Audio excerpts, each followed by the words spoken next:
एल्गार न्यूजमध्ये आपले स्वागत। दुकानात खतांचा साठा असतानाही खते नसल्याचे सांगून शेतकऱ्यांची अडवणूक करणाऱ्या विक्रेत्यावर कृषी विभागाने बडगा उभारला आहे। त्यानुसार राज्यातील 86 कृषी विक्री केंद्राचे परवाने तात्पुरत्या स्वरूपात निलंबित करण्यात आले आहे असून 8 विक्री केंद्रांचे परवाने रद्द केले आहेत। कृषी विभागाच्या गुणनियंत्रण निरीक्षकांकडून केलेल्या तपासणीत सुमारे 5000 टन युरिया खताच्या साठ्यात तफावत आढळली असल्याचे कृषी विभागाने स्पष्ट केले आहे। खरीप हंगाम सुरू होऊन 2 महिने उलटले आहेत।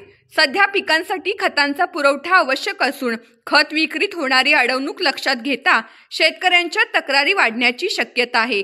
त्यापूर्वी कृषी विभागाने किरकोळ रासायनिक खत विक्रेत्यांना अनुदानित रासायनिक खतांची विक्री ई-पॉस यंत्राच्या माध्यमातून करणे बंधनकारक केले आहे। तसेच खत विक्रीच्या नोंदी तात्काळ आणि अचूक पद्धतीने या यंत्रामध्ये समाविष्ट करण्यासाठी ई-पॉस मधील साठा व प्रत्यक्ष साठा समान असणे गरजेचे आहे। यासाठी विक्रीची नोंद IFMS या प्रणालीमध्ये तत्क्षणी घेणे सुद्धा बंधनकारक केले आहे। शेतकऱ्यांची अडवणूक करणाऱ्या दुकानदारावर ही कारवाई यापुढे देखील सुरू राहणार आहे। दुकानदाराविषयी कोणतीही तक्रार असल्यास किंवा अडवणूक झाल्यास शेतकऱ्यांनी कृषी विभागाशी संपर्क साधावा। सूरज पांढरे, आयुक्त कृषी विभाग।